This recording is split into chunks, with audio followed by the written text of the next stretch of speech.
So let's everybody make a circle, please. Just gather around, outside this way. Behind, actually in front of me this way. This way you don't get the camera. Half circle. Half circle. Parentheses. Okay. First and foremost, I want to thank Ryan, Amber, everyone at Fit to Fight for bringing me out. A little bit of history, how I got into this. I started martial arts when I was 20 years old, and I was overweight. I came to this country illegally. My mom brought me here illegally with her, and I had no confidence. Kind of like what Janetti was talking about. There's a lot of trauma behind that I had to work through, and fighting became like fighting and good mentors, and a lot of course, therapy and a lot of other stuff helped me through all that. But this was like my safe space. The community of martial arts and fighting became my safe space. Helped me a lot through a lot of my issues in life. I'm still growing, I'm still learning. I am not perfect at all. I made some terrible mistakes in my coaching career, on and off the mats, but that's coaching life. That's part of life too.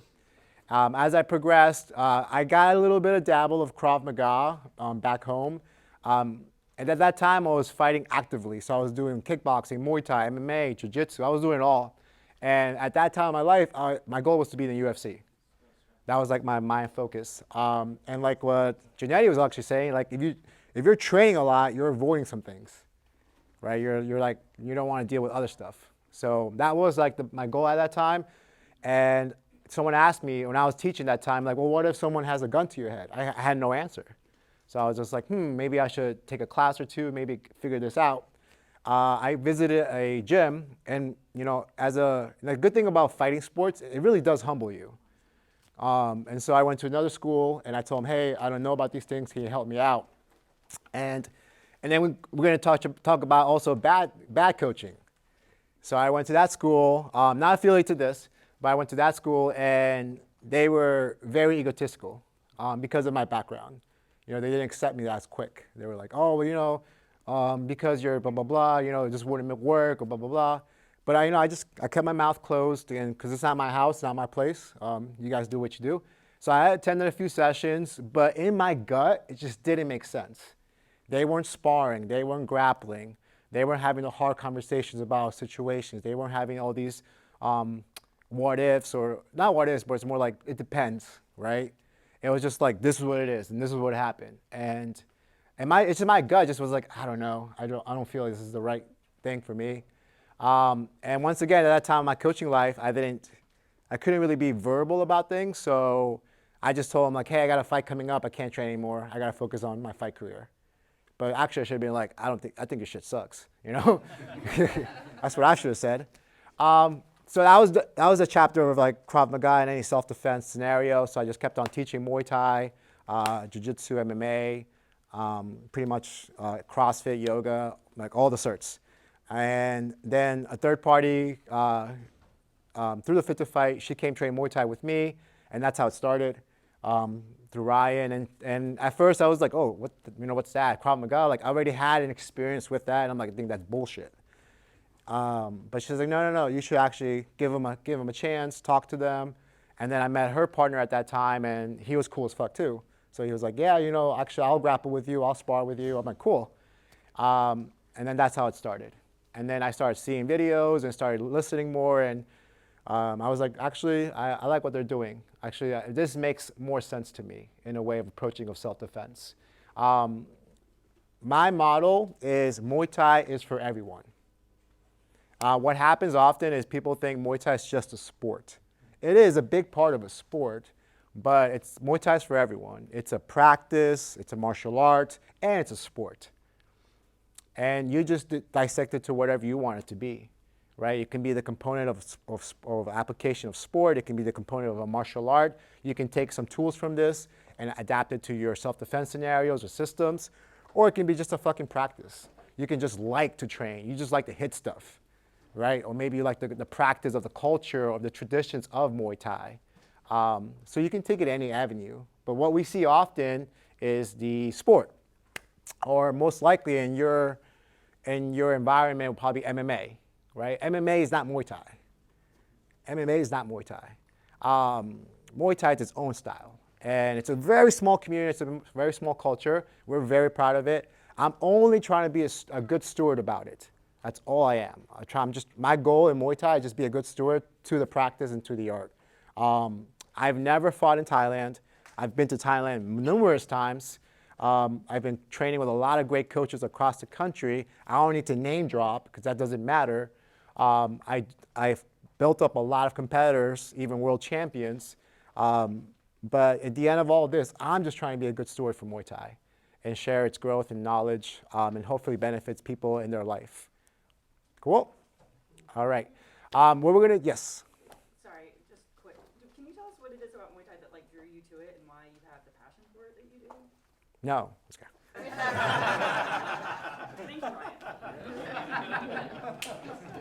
I was trying to make it short. I'm not trying to get the Eli effect, In other news, Fit to Fight fell apart after its coaching. What really drew it to me is, and this could be open-ended, but the respect and culture. I've been around different communities as a jiu-jitsu black belt. I've been around different communities in other areas. But every time I go to the big tournaments in Muay Thai or every time I go back to Thailand, it's just the culture, the respect, the kindness. And again, there are bad eggs everywhere. There are going to be assholes everywhere. But it's just my personal experience is that it's just been a welcoming environment, very humble, very giving.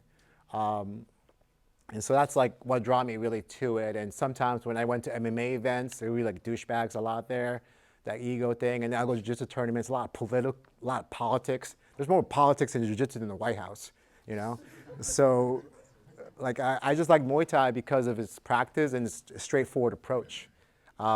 Usually everyone, and since the community is very small, we all know each other. And we we check ourselves, right? There is no master in Muay Thai.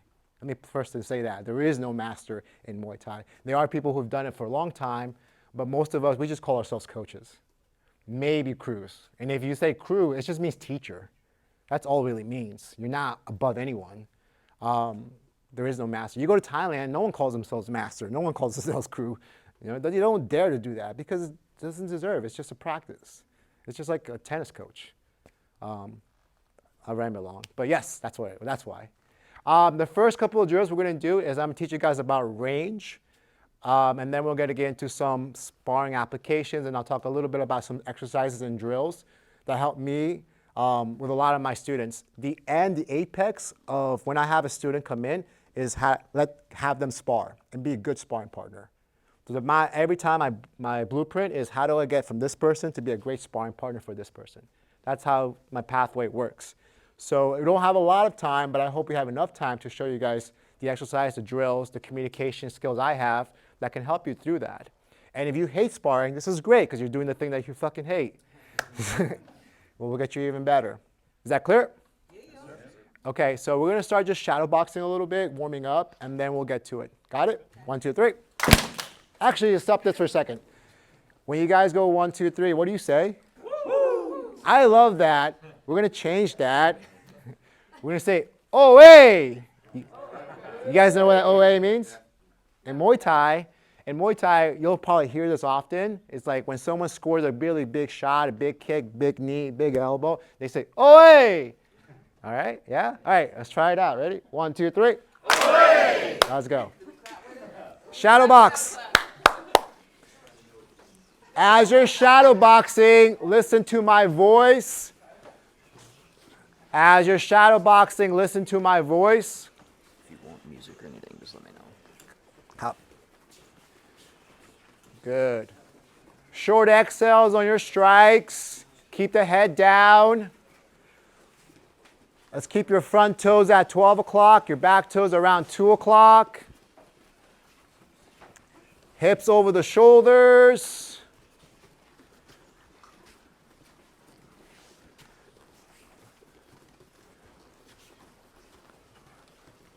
Full range of motion on your strikes. Beware of your space and your real estate.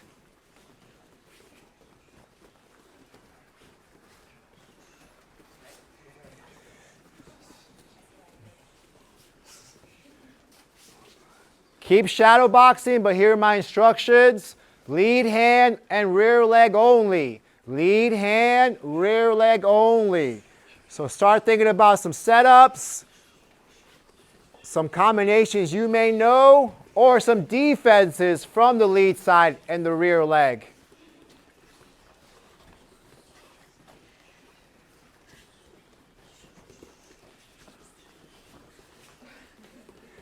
Rear hand, lead leg. Rear hand, lead leg only. Go.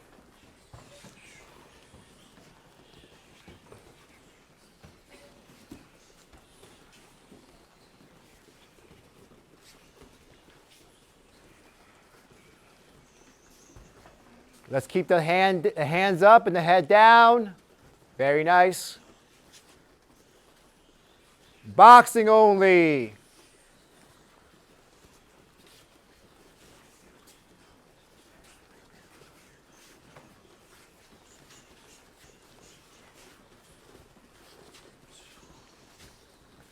And kickboxing, punches and kicks. Your punches set up your kicks set up your punches. Your punches set up your kicks, and your kicks set up your punches.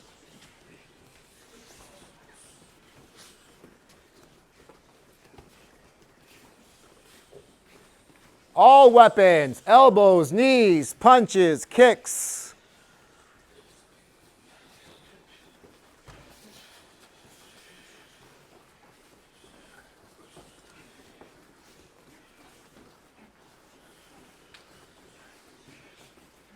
Three, two, and double high somebody next to you.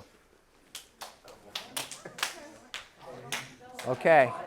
Yeah, double high five. All right. Okay, so here's our next drill. And we're going to try this. Everyone's going to try this together. I need everyone to be in one line next to each other on this line here. Let's go, guys.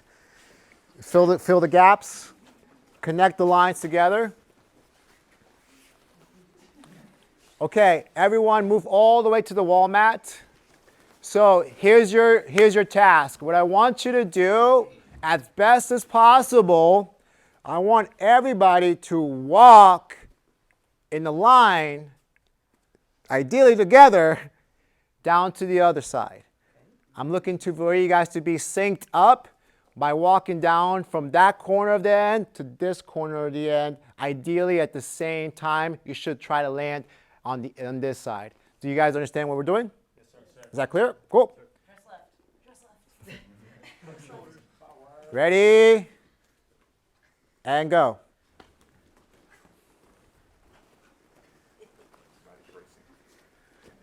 This side got here quicker. Go back down.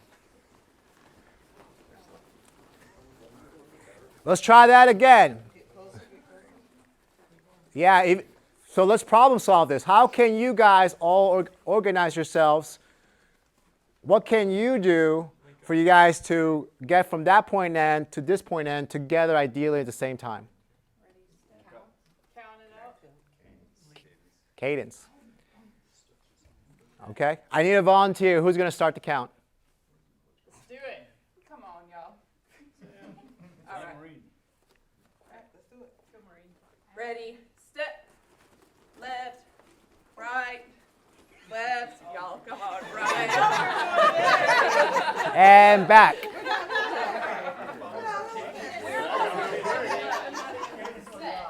Okay. All right. Left, right, left, right. All right, so I'll say it for everybody, right? Okay, first thing is first, link up with your arms. Good. Second thing, like Coach Janetti said, breathe, relax. Your only task is just to stay in formation and try to stay on the same tempo and rhythm and timing. So when I say step, step, step, step, step, step, step, step. Start with your right leg. All right. 3, 2, and step, step, step, step, step, step, step, step, step. We're only one step away from everybody landing. That was great. Give them a hand. Give yourselves a high five, guys. All right. So let's make that awkward circle again. So why did I have you do that? So there's 2 points to this. When we have to understand, when we want to control sparring setting, we have to understand even the deeper variable of timing and tempo. Timing and tempo. And everyone's tempo and timing is different. Everyone's understanding of speed and fast and slow is different. So we have to understand what we're working with on that tempo. If I say, go slow, to one person, this may be slow. The other person's slow, be like this. So it's different, right? And so what I try to do is break down the variables of tempo and timing so you can understand when to counter, when to strike, when to move, when to position yourself. The 3 biggest core principles I want you guys to take right now from this moment to the end of our session is balance, structure, and positioning. Everyone say balance. Balance. Structure. Structure. Positioning. Positioning. It doesn't matter at what range and what offense or what defense you're doing, those are the 3 most important principles. To give you an example, let's just start off from day 1, our stance, right? My toes are at 12, my toes are at 2, my hips are a little bit shoulder width or so. This gives me proper balance, right? My structure is my strength here. And my positioning, it depends the deficit between me and my opponent. And that's my positioning. It can be shorter, it can be wider, it can be closed in, okay? But even if I throw a strike, is my balance strong? Is my structure strong? Structure can also mean technical work, mechanical work, shoulder, hip, alignment, right? Is my positioning on? Am I too far away for the punch? Am I too close to the punch? So now we have to learn about those 3. These carry on in any clinching, striking range. I'm not a fan of people saying that, kickboxing is easy to do. It's not easy to do. It's easier to hit the bag, but it's way harder to hit a person that's actively moving. And, the conversation, and where's Eli? Yeah, it's like, I love jiu-jitsu, but at the higher level, striking is very difficult at the highest level, right? And so we have to learn about those, the prep work. The prep work means all that. You got to prep up. You got to understand when to fire, when not to fire. And ideally, what happens often when we spar, we get so frantic because we don't know when to strike or when to defend, right? And so by breaking it down, timing and tempo, it gives you more options, more time to, like we always say, to play. Cool? Let's first now move into the first range of attack. Matt, come over, please. So Matt's going to be in stance, and I'm going to be, stay right there. I'm going to be right here. So I call this zone 3.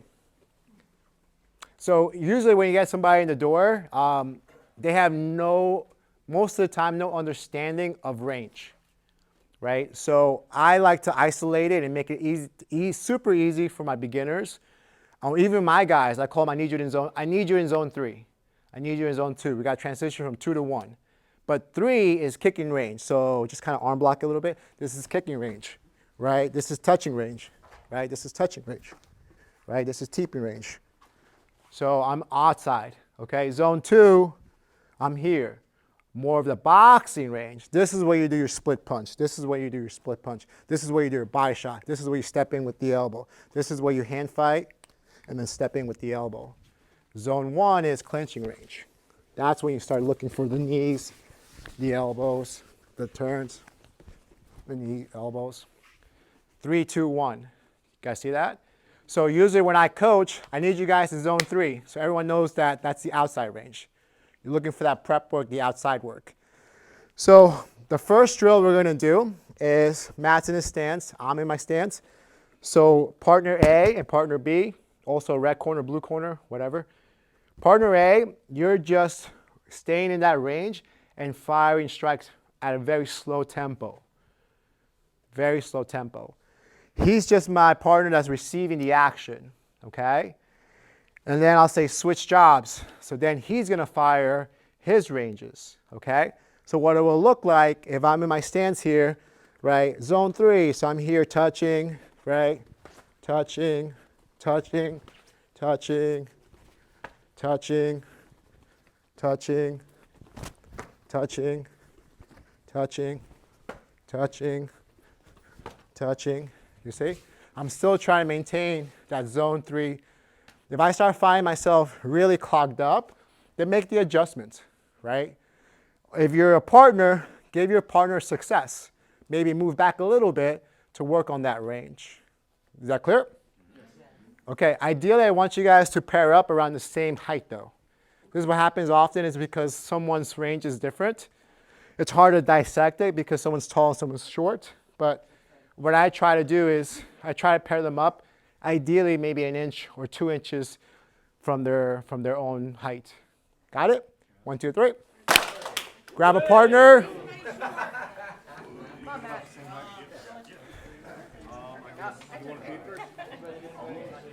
All right, decide who goes first. Nice and light, nice and light. 3, 2, and go.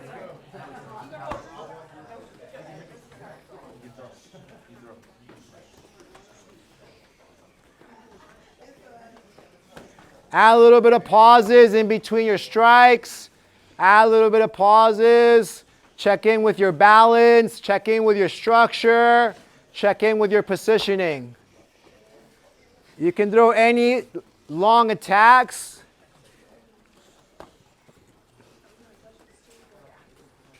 You're looking directly down the chest line. Nice and controlled. Keep the strong balance.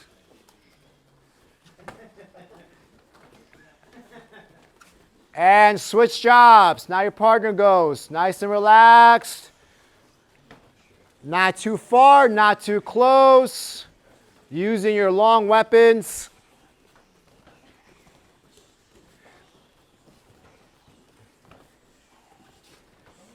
Partner that's receiving, you're just taking the action. You're not blocking. The only thing you're blocking is your head or your body for the body kicks. Try to read their range. Try to read what they're doing. Breathing.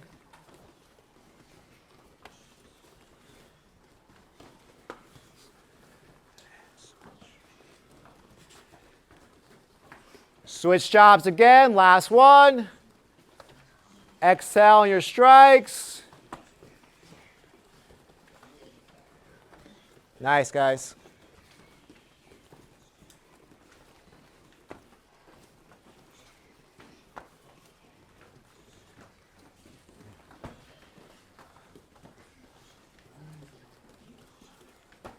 And switch jobs. Last one on this end. Looking good, guys. Keep a good guard. Keep your head down.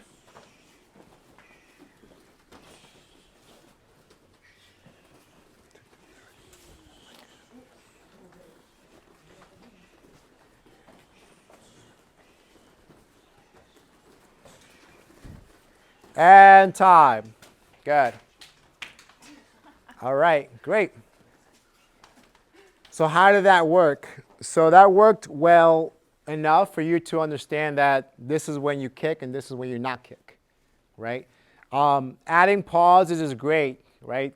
And I can clearly see in the room, everyone's in the same tempo, the same rhythm. So now when I'm coaching, if one room is going faster, right, then I would dissect the tempo down. Okay, let's go a little, because I don't want them to throw hands at a different tempo. That's more dangerous, right? Here on this space, you know, we have more range, so I can move my feet in case a partner is a little angsty, right? We get those partners often, right?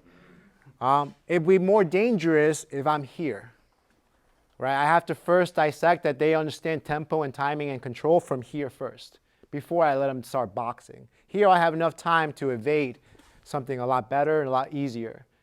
Okay, here I don't really have that much time anymore. And now I can probably get hurt. And as a good coach, it's our job, safety is first, right? We're trying to give them an experience that's challenging, but is successful. Now we're going to move into the punching range. But before we can get into that, let's talk about defense on this range. So for me, the three things I like to teach is simplicity is evading, blocking, and intercepting. Right? Evading, blocking, and intercepting. So what are we doing with their offense, and what are we doing to counter it? We can evade it, we can block it, or we can intercept it. Blocking is what you think it is. You're blocking the strike, right? If Matt throws a kick, I block, right? I'm blocking it. Round kick, I'm blocking it. Okay, you kick again, I'm blocking it, right? If he kicks again, I evade it, right? Or if he kicks again, I intercept it. So that's the idea of the defense side. And you can take those principles, same thing in the boxing and the same thing in the clinching, right? Let's go into one of a standard one, but I always think it's an important one. I'm also a judge and referee for WBC, TBA, WKA, and IKF. So I've judged, reffed a lot of fights. So I've seen a lot of violence right in front of me. I've seen a lot of fights, coaching, cornering, and even myself. And in my opinion, with striking, I think defense is very, very, very, very important. Very important. That doesn't mean you don't have to go offense. Of course, your offense is what gets you to win the fight. But if you don't have a strong defense, you can't build off of that. Right? If it's a football team that scores, if it's a close game and the team is like 14 and 12, and then you see another game 60-0, right? What does that tell you? This team's defense sucks, right? This team's defense, this game, their defense was pretty good. They upheld and kept the lead somehow, some way. If your defense is bad, you're overstressing your offense because you're trying to play catch up, right? Your defense is bad, you're trying to play catch up on your offense. And you see this often because if I get kicked, right, and I get kicked, like, oh, fuck this, man. Because their defense sucks, right? So I like to coach from a defensive perspective, only on the matter that this was going to segue to be more offensive, okay? So we're in a good stance. The first one, he does a kick, block.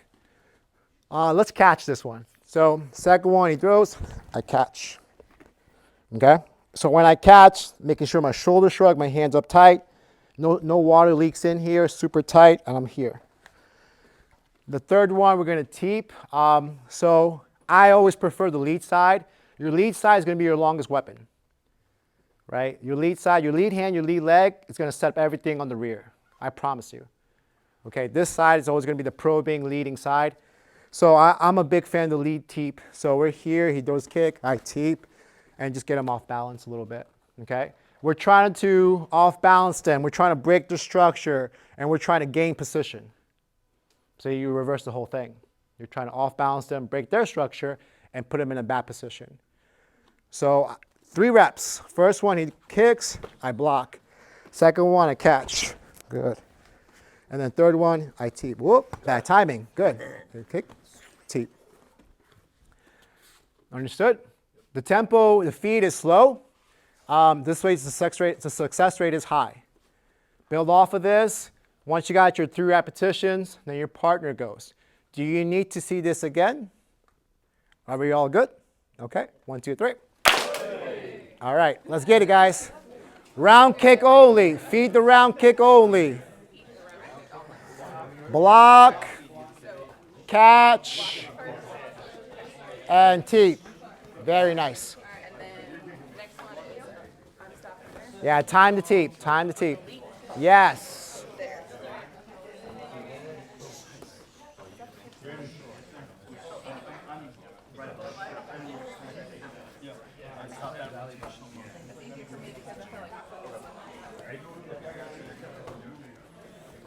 Nice. Good. Keep your structure, keep your balance. Be aware of your positioning.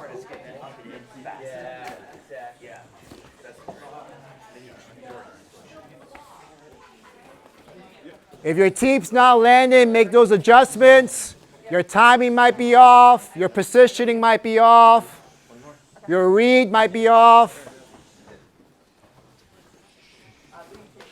Take your time here, good balance.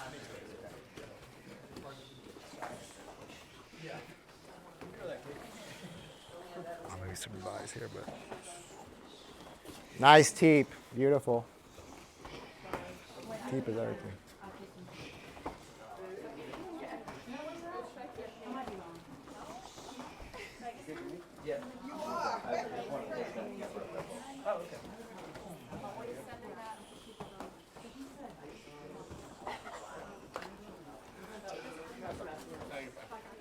Last 30 seconds. Let's keep those hands up. Don't lose your positioning.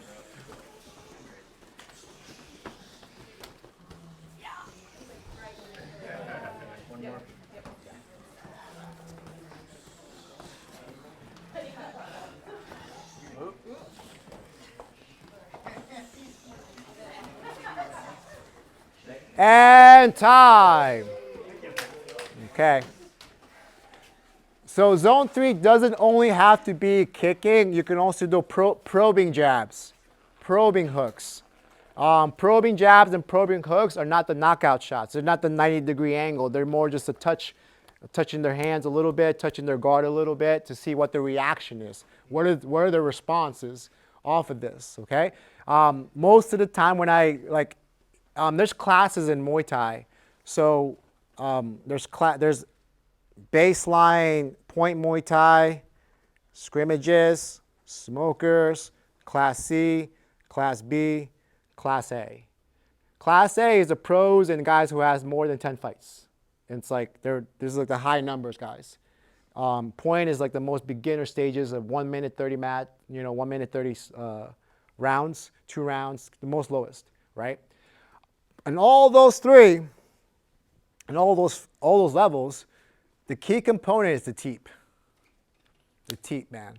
I'm telling you, that's everything, the front kick, okay? Because of the range control. You're shutting them down before they ever can get into your space, and you can build a set-off off of that. No matter what set-off you want to do. What happens is that people think that Muay Thai is kicking. Oh, you score more when you kick. That's incorrect. As a judge and a referee, the big part of North America, they don't know the scoring system of Muay Thai, right? Yes, the objective is to knock the person out, but kicks don't score more than punches, or kicks don't score more than knees, right? It's the criteria of effectiveness. That's really more important, not so much the kick or the knees. Because if you do Muay Thai, it's not because you kick a lot. There's different styles of Muay Thai. Muay Mat. You guys heard of Ra Tang? He's a Muay Mat. He's more of a boxing style. He's not a front two guy. Muay Khao is more of a knee fighter. Muay Sok is more of an elbow fighter. Muay Thama is more of an elusive, tricky fighter. You guys heard of Sanchai? Yeah, so that's Sanchai.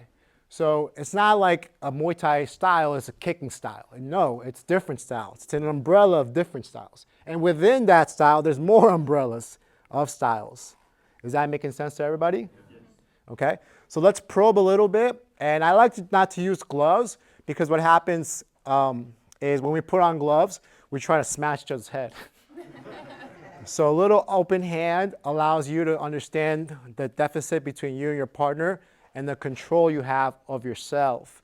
So Matt here is just going to be my partner. He's going to just nice and light, just take a little bit. Shh, shh, shh, shh, shh,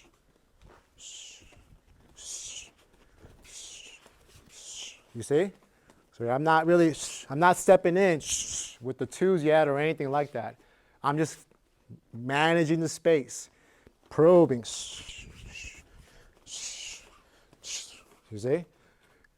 When I say add the kick, add a kick. See if you can sync this with this. Lead hand, rear leg, okay? It can be a round kick. It can be a teep. It can be a leg kick, right? But your partner's his objective is just to give you that play, okay? So first exercise, I'm just probing with my hands.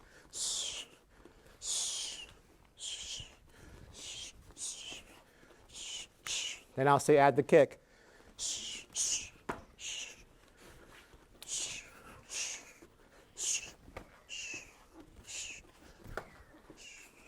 You see? Understood? Matt's doing a great job. He's working on seeing through the attacks and being relaxed. Being relaxed. He's seeing through the attacks so he can read. So it's a two-sided drill. He's reading range, and he's thinking about what counters can happen afterwards. I'm thinking about, in a live scenario, where am I and where am I doing on the next attack? Understood? 1, 2, 3. Oh, hey!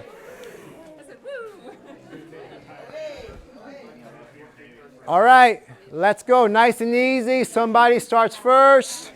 Nice and light. Open hand.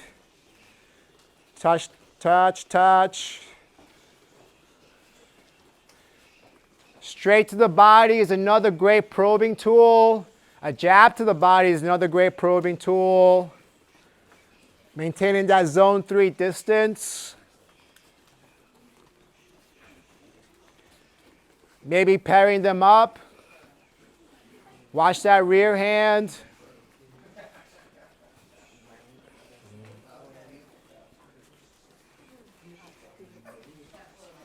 Good. Add the kick. So add a kick now. Use your proper positioning. Once you finish your attack, get back to balance. Once you finish your attack, get back to balance. Get back to positioning. Get back to your structure.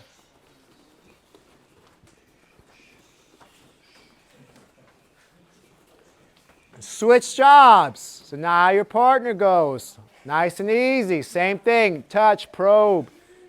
Keep a good guard. Keep your hands up, your head down.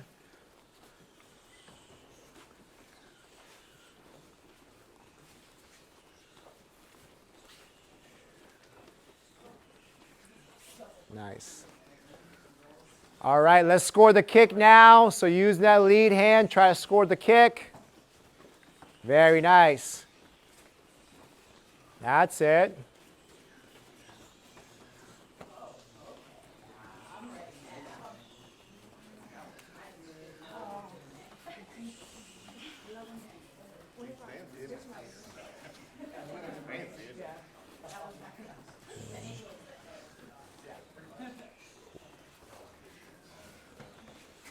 And switch again. Now your partner goes. Probe, probe, and kick. Probe, probe, and kick. Very nice.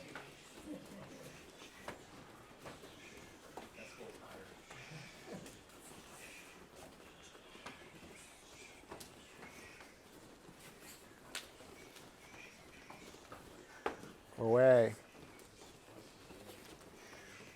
Yeah. A little bit of movement from your partner. Change up the angle a little bit.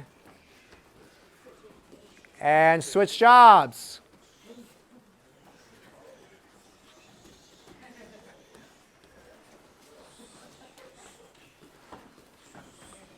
Okay.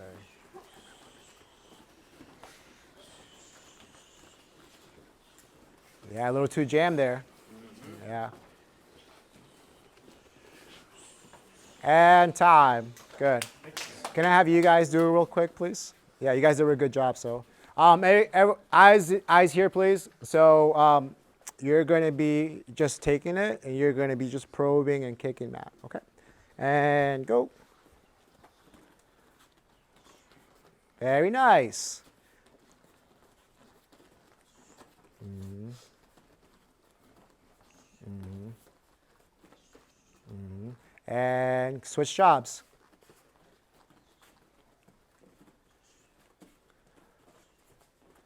Good. And time. Good. Give him a hand, guys. That was good. And that's actually a teaching tool called spotting. You know, you want to bring your students out, and the ones that are doing great, give them a little bit of example. Or the ones that are not doing so great, actually still bring them out. And then autocorrect and coach them through that drill exercise too. Because what happens often, if you bring your best guys out all the time, everyone else is going to be like, oh man, I can't do that. I can't do that, right? But then if you get someone that's kind of relatively new and you just coach them through, it's your job. Coach them through, and the success rate is going to be not that great as the best guys or girls, but it's going to be good enough for them to be like, okay, cool, I can build off of this. Because everybody has to rise together to some point. If one person falls back, then you have to do extra work to grab that person to bring him back in. Is that all landing for everybody? Okay. The things I like to see from this exercise is the tempo, the control, the positioning, like I talked about. And she actually pulled away sometimes too. She moved away, and I actually saw a great reaction from Matt. So pull away, sir. So he pulls away, right? Notice how I have balance and control over my leg, right? That's a key component because in most fights, you're not going to land every shot.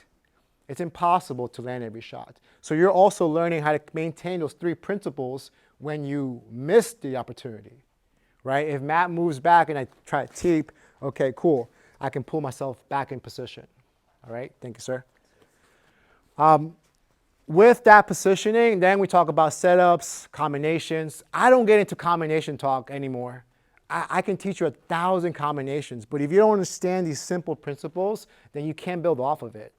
I can teach you, you can go to a Yokow seminar and they'll teach you knee, step, knee, elbow, turn, elbow, right?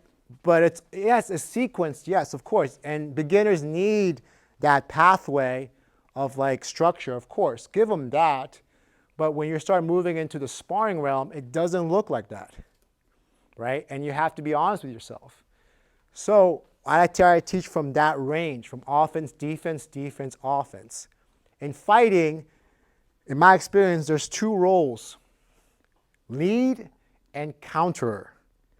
Lead is the person that starts the exchange. Counterer is the person that counters the attack, right? Whose job is more important? It's a trick question. All right. The lead has to learn how to counter. The counter has to learn how to lead. And you're going to naturally move into one more than the other. So what I mean by that, if Matt is attacking me, he's leading, I'm countering, right? But at some point, I have to take the lead, right? If he's leading and he's getting touched, he has to learn how to counter. You can win fights off angles, and you can win fights going forward. Not either one is better. I've seen both win at the highest level, right? I have one guy, he fights moving, timing. And I have another guy who just bulls in and starts working through, gets countered, counters back, but it's not one way or the other. It just depends on how you're going to efficiently do it at the right moment. We're going to put on gloves, and then we're going to move on to the next areas. Understood? Yes, sir. All right, 1, 2, 3. Did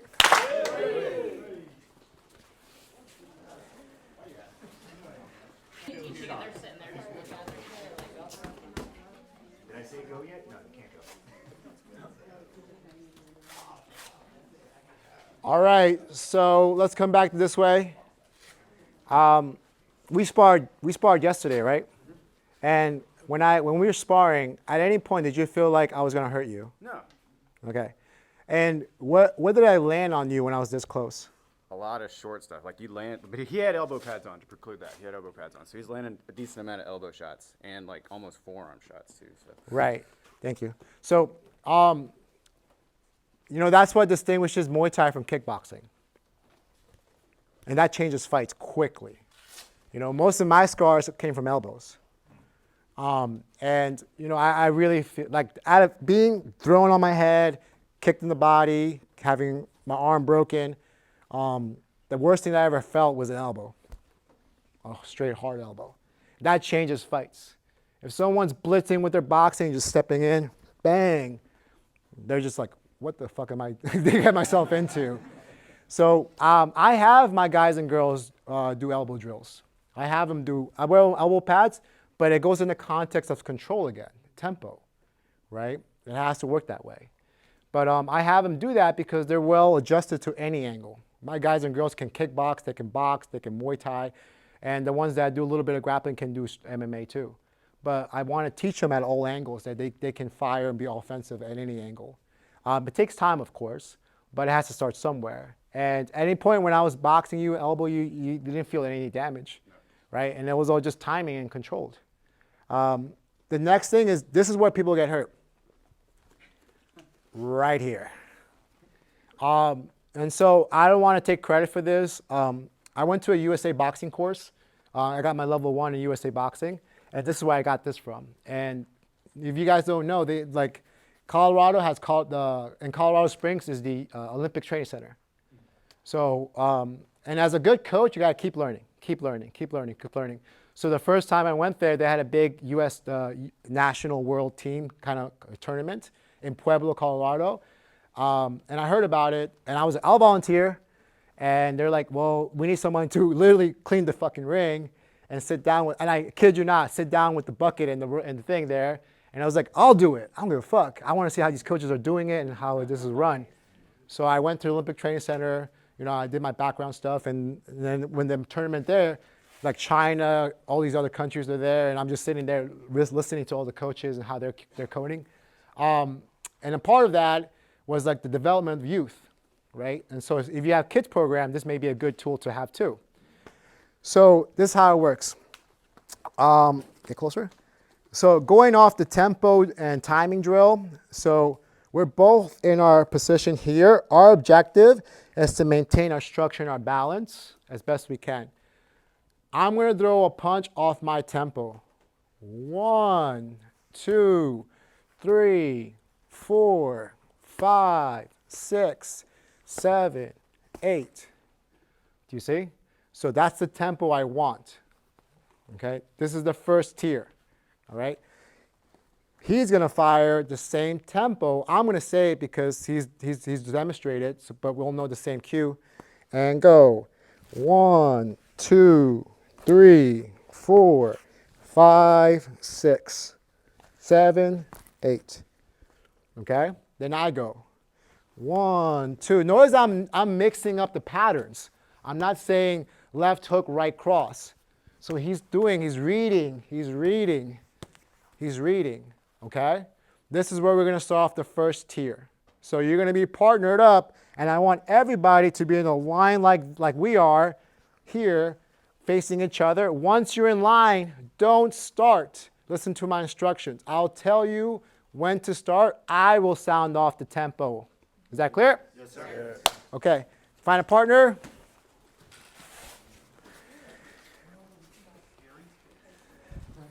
Okay.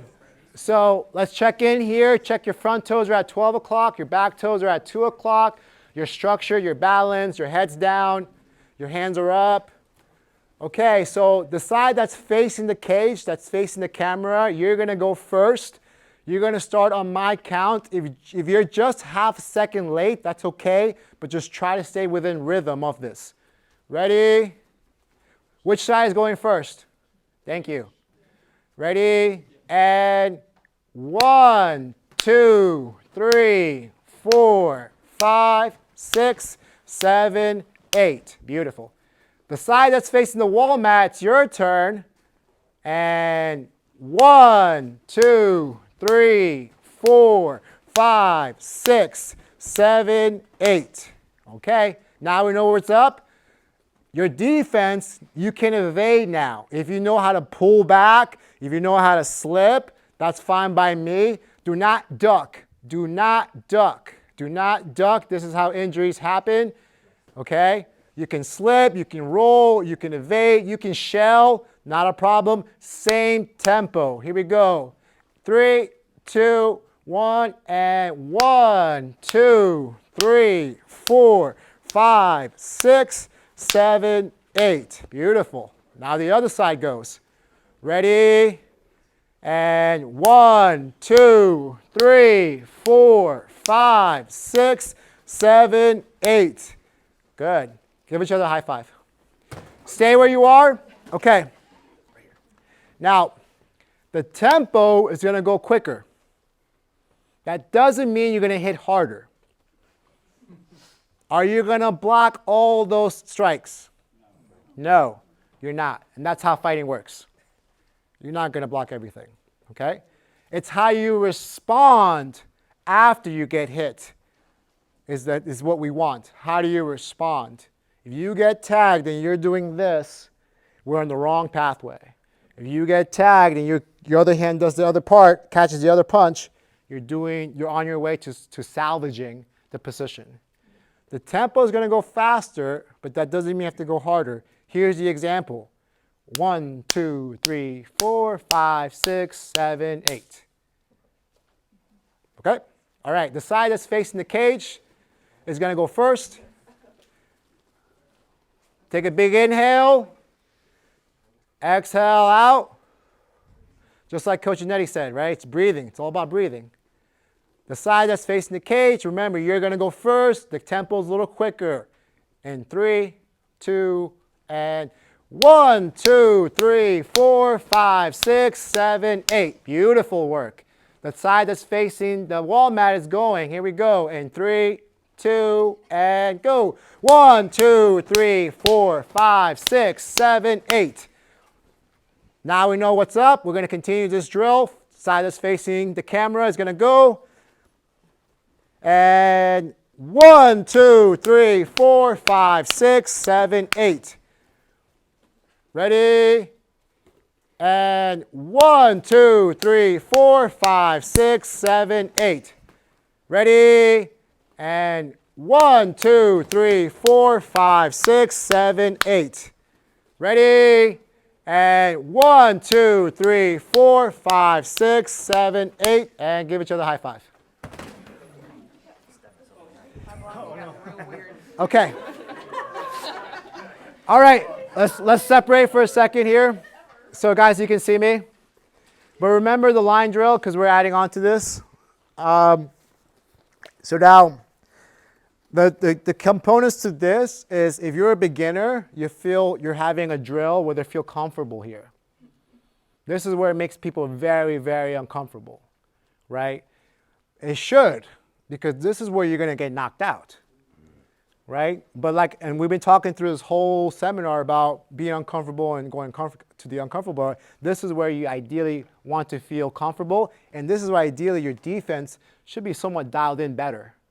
No matter what sport you're in, MMA, Muay Thai, or kickboxing. It doesn't take too much from that punch to land to me now. Whereas in zone 3, it took a little more effort and I could read better, right? In zone 1, Eli, what's your favorite zone? You can feel where they are. You can shut down their offense most of the time and feel what's happening. Here is the tricky part here, okay? Now it's going to be a two-sided drill. And I need everyone to cooperate here, okay? So 1, 2, 3, 4, 5, 6, 7, 8. So 1, 2, 3, 4, 5, 6, 7, 8. Okay? What happens often, if I say 2 punches, his 2 punches speed are not going to be the same normal as my 2 punches speed, right? All right, guys, go 3 for 3. Right? The other guy's like,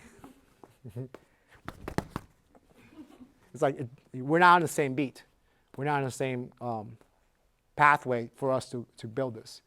So 1, 2, 3, 4, 5, 6, 7, 8. Guess what? He started the exchange, and guess who ended it? So I'm learning to counter. Right? I'm learning, he's leading, and I'm learning to counter. Okay? So stance, and go. 1, 2, Okay, again. Yeah. 1, 2, 3, 4, 5, 6, 7, 8. Okay, we're trading. This is trading. Is it going to be 8 shots? No. Most likely 3 or 4, right? Maybe less than that, but it's not going to be 8. But I'm keeping you in the 8 count. This way you're understanding and reading. You're reading the space. One more time. And if you mess up, this is a safe space because you're not getting hit hard, right? And if you do catch it, now you have a feedback to work off of. Okay, cool. Next time I need to do this. One more time. So he starts, and I'm going to count, okay? 1, 2, 3, 4, 5, 6, 7, 8. Okay? So this is going to give you the idea of how to build off of this. You guys understand what we're doing? All right, 1, 2, 3. Oh, we. Oh, wait. Okay. Oh, wait. Oh, wait. All right. If you're a Rick and Morty fan, you know what that is. All right, so if you're facing that cage, you're going to start. 2 is this side, 3, and we get the idea here. All right, here we go. Take a big inhale, big exhale. Ready? And the tempo is going to be slow this time. Slow. And 1, 2, 3, 4, 5, 6, 7, 8. Very nice. So now, if you landed your shot, remember that's part of striking. That's part of training, but it's controlled, right? Don't feel bad. It's part of the game. Now this side goes. Here we go. And 1, 2, 3, 4, 5, 6, 7, 8. Beautiful. Here we go again. Slow tempo, slow tempo. And 1, 2, 3, 4, 5, 6, 7, 8. Last one on this side. And 1, 2, 3, 4, 5, 6, 7, 8. Okay, so now the tempo is going to go faster. Yeah, I know. I know. But here's your feedback. Here's your feedback. Can you keep your calmness under this? Can you keep your structure, your balance under this exchange, right? So the count is going to be 1, 2, 3, 4, 5, 6, 7, 8. Okay? And once the exchange is done, remember to go back in position. So wherever what happened afterwards, you go back to here. Go back to here. Okay? Here we go. The side that's facing the cage goes first. Remember, this is a back and forth trade now. In the back end, if you're on my side, you're defending first. If you're facing the cage, you're going first. Ready? 1, 2, 3, 4, 5, 6, 7, 8.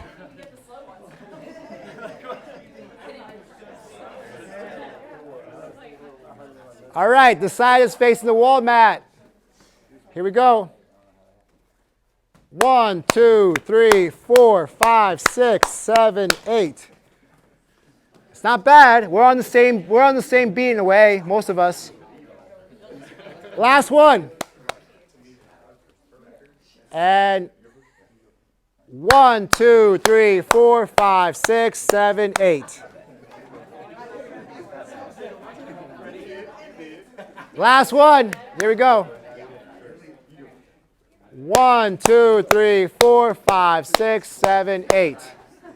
Okay. All right, let's move some puzzle pieces now. So the end that's on this side facing me, you have 1, 2. The side here you have 3, 4, 5, 6, 7, 8. So what does that mean? You get 2, you get 2, you get 2. So now you're thinking about setting up, right? Most fights is not just one shot, one shot, one shot, one shot. It's like 2 or 3, me 2, maybe 1. X, Y, and then we just split or we clinch up. But now you have 2, but keep that tempo. Keep that tempo. Don't go faster, right? Keep that tempo. This side he has 1, 2, 3, 4, 5, 6, 7, 8. Is that clear? Yes. Okay, head down, hands are up. Ready? 1, 2, 3, 4, 5, 6, 7, 8. Beautiful. Beautiful. Very nice. Ready? Stance. 1, 2, 3, 4, 5, 6, 7, 8. Yeah, you're supposed to switch. It's okay. Last one. We'll move on after this. Yeah. Ready? And 1, 2, 3, 4, 5, 6, 7, 8. And give each other high fives. Grab some water, guys. Take a break. explain to each other what you just learned. The last hour, talk to your partner, let person talk what you learned from this, what you understood it, and then let your partner have their talk, and then see if you guys are understanding the same thing in a way. So you guys are going to be with a partner. You guys are going to cooperate. First person tells them what we're doing, what you think you've learned from it, what you're getting out of it. The other person goes, and then we'll reconnect. Understood? Yes. 1, 2, 3. Oh, wait. All right. So what I like to do is I like to give ownerships to my students. The exact same drill I told you guys is the same thing I do when I try to teach a new principle, a new objective. I want them to talk it out. I try to give them their own voice in their own head. This way they can talk it through. Even if they got the most simplest idea, that's still a win, right? But what happens often as coaches, we think that everything we say lands. Right, but they're not. It's like a percentage-wise. They're not gonna land. They're not gonna land everything, right? And then you have to give them a little bit of ownership. You have to set them apart. Talk like, okay, you guys talk it through. Obviously, read the audience, right? If they really need instruction, they really need some direction, give it to them. I rarely do those, but I do those. I give them a little bit of space where they can talk it out and see what they're picking up from what I've sent to them. Now we're going to get into the conversation of percentages of damage. So the way I like to talk about it is, like I said before, you're not going to block every shot. So what we're trying to focus on, our target is to block or to defend 70% of their strikes. So what I mean by that, if you break it down to even smaller numbers, let's say 10 strikes. Out of those 10 strikes, we're going to get hit 3 of those, 3.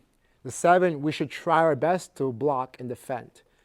Those 3, we're trying to really focus to be nothing of a knockout shot. An overhand right, a head kick, a knee to the head, right? It can be, if they land a jab, okay, we can deal with that. If they land a low kick, okay, we can deal with that, right? If they land a teep, okay, we can deal with that. But those are not ending fights, right, most of the time. So if those 3 are the overhand rights, right, we're doing something wrong, right? If they're getting head kicked a lot on those 3, we're doing something wrong, right? Is that making sense to everybody? Yes. So yeah, and if you start seeing the sparring and you start seeing those same patterns, then you gotta coach right there.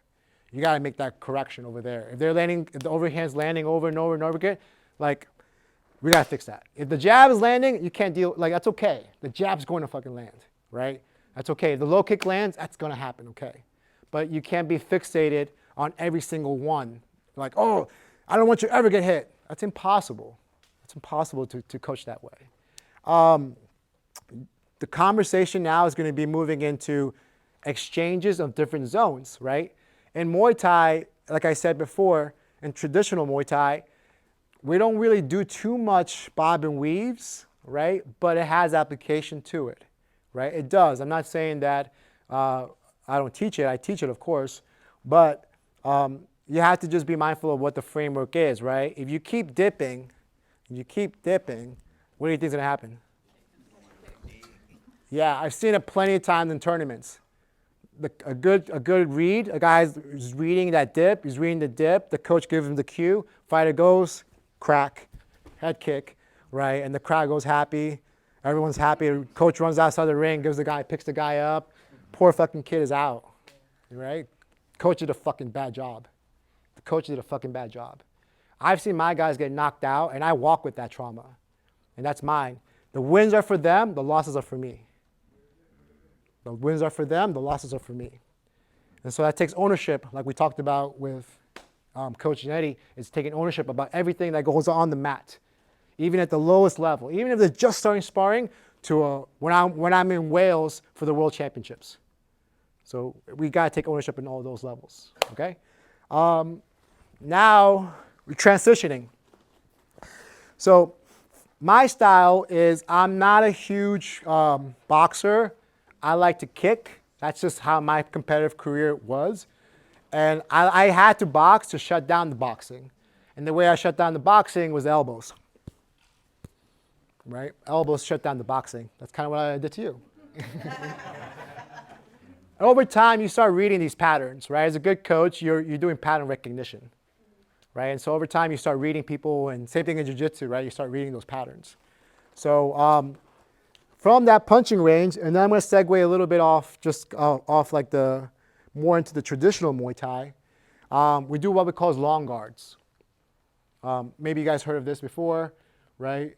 So usually it navigates to the style of Muay Khao or Muay Sok, which means more of a knee fighter, more an elbow fighter. You can go onto my YouTube or my Instagram page. I was in Reno for the IKF Muay Thai Open. My guy, we fought a really, really high level boxer, and this is how we shut him down. Like I did my homework, I studied him, I studied his coach, I did everything, I did all the pattern recognitions, all the details, and they're like, we're gonna shut him down with the long guard.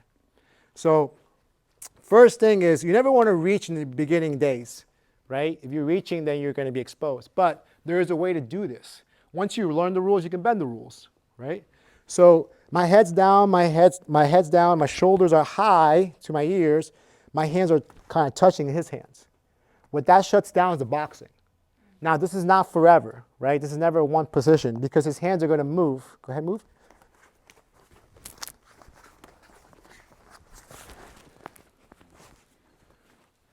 Okay? So the first contact is having some entrance, right? It can be a kick and then lift and then touch. It can be a teep, lift and touch, having your hands on their hands, okay? Now it just tells you where their hands are for you not get knocked out or not take too much damage. Second is if the big punches start coming, he throws overhand right, that. If he throws a big hook, that. Okay? Hand makes adjustments, of course. But we never move back in the long guard. Why? He's getting momentum. Right? Just start doing some wop punches. Look. Doesn't work. Right? If you're going to do the long guard, you stay grounded and you move forward. Muay Khao style, Noise style. You move forward. You may take some shots. Like I said before, it's okay. You're going to have to get some trade in. But that's a debt you have to pay, right, to get where you want to be. He starts throwing some punches. Okay? Now we moved into zone 1, as you can tell. Can you get into zone 1 other ways? Yes, you can slip into it, X, Y, Z. But the long guard is what we try to focus more on as much. So slowly, this is going to happen. He's going to throw an overhand right. Bang. Okay? What's important here is my first line of defense is my arm. And this is maybe similar to you guys to the arm block, right? Right? That's my first line of defense. If my first line of defense fails, I have a second line of defense. I'm sorry, this is my second line of defense. This is my shoulder. Third line of defense is my hand. Okay? Same thing on this side. You see? This ideally is to stop the momentum. This is a secondary for more framing. Can I do it this way? Yes, you can do it this way too. But what's going to set this up is my hand is exposed a little bit more.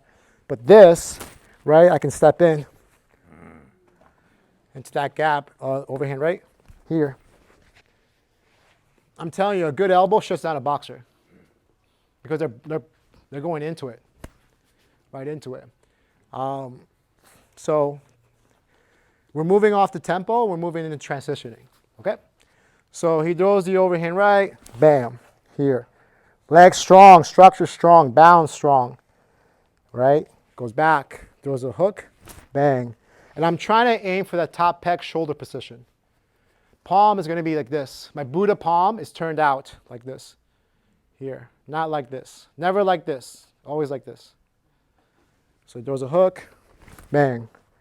Now I'm in position. Bang, bang. There's a hook here. Bang, bang, bang. Does this make sense, guys? Right? So we're transitioning now. So everyone get to one line. I'm going to steal your partner for a second, okay? Okay, so everyone face your partner. Get into the line. So my side that's facing the clock, you're going to be working the long guard first. So bring your right arm across your face like a scarf. Extend your left arm on the top left quadrant. Correct. Over their ear and shoulder. Correct. Bring it back. Bring your right arm across their left ear, okay? And then bring your other left hand across your frame. Come back. Bring your left hand across again to the left ear of your partner and bring your right arm over your frame. Beautiful. Okay, so now we're going to apply it to when your partner throws. So they're going to throw the overhand right. Your objective is just to frame them out with your long guard. When I say go, you just throw the right, overhand right. We reset. Got it? Stance. And go. And back. Okay, so now we're going to go the overhand left or the left hook. Now you're going to use your long guard on this side. Okay, ready, go. Correct. Now, same thing. Don't change jobs yet. Now they're going to do the overhand right. Ready, go. And go back. And now the other side, go. Okay, so now your partner is going to feed you either one, right? And your job is to work the long guard, all right? The same tempo we're doing it, keep it that controlled. You're trying to read, you're trying to not lose your structure, your balance, and your position. Don't step into the clinch yet. I want you guys to see what you're doing first, and then we'll switch. Ready? So now your partner can go either overhand right or overhand left. I'm going to give you now the freedom to start working with your partner, going at your own tempo, but very controlled. And go.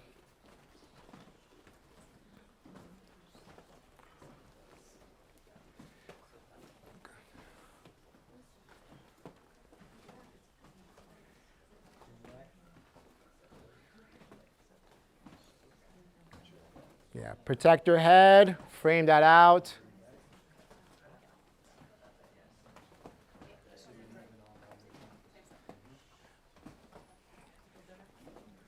And switch jobs. Same thing here. So now your partner is going to be working on their long guard. You're going to be doing the overhand right. So partner that's facing my voice, you're going to bring your right arm across your face. You're going to scarf your face. Left arm's going to be pointed out. Palms are going to be turned away. That's going to be your first position. Okay. Come back. Now, right arm goes across. Left arm is through the body or through the head. And back. And now left arm goes across, right arm across the body. So there's 3 ways we're doing this. Again, one is not the answer for all, it just depends, right? So go back to your partner. All right, throw the overhand right, partner defends, and go. Correct, come back. Throw the big left hook and go. Correct. Throw the big overhand right. Nice, coach. And throw the big over left. Nice, guard. Good. Now it's up to you, right? Now we understand tempo. I want slow tempo. Feed your partner. You're working that long guard. You're shutting that boxing down. Ready, and go. If some don't land, if some get through, no problem, right? We're fixing this. We're putting ourselves in this spot where we're addressing a shot. Keep those shoulders shrugged. Remember your first line of defense, your second line of defense, and your third line of defense.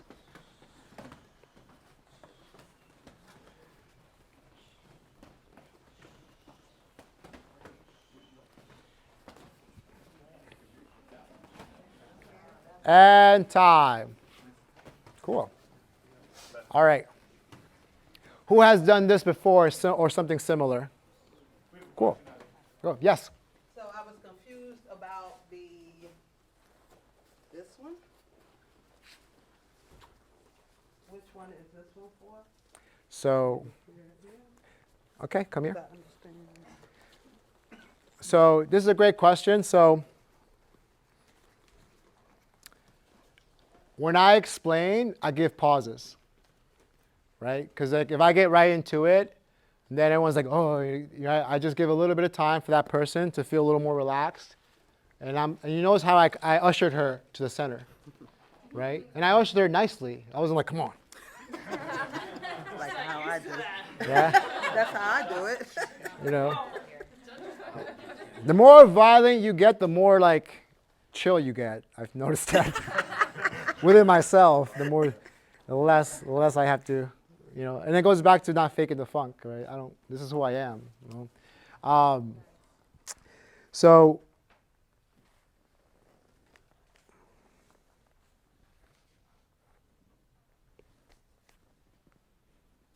And we talk about, different ways of coaching: hearing, seeing, and doing. So right now is a kinetic. What's that called? Kinesthetic. Right. Listen, I don't use big words. Thank you. I don't use big words. I get to the fucking point, because this is not just who I am here. Ready?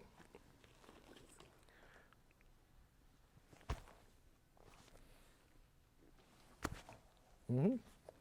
See? Yeah. And one more. Freeze. This. Mm-hmm. Yeah. That's the error. But you guys fixed it. Good. Give me a hand, guys. That was good. Thank you.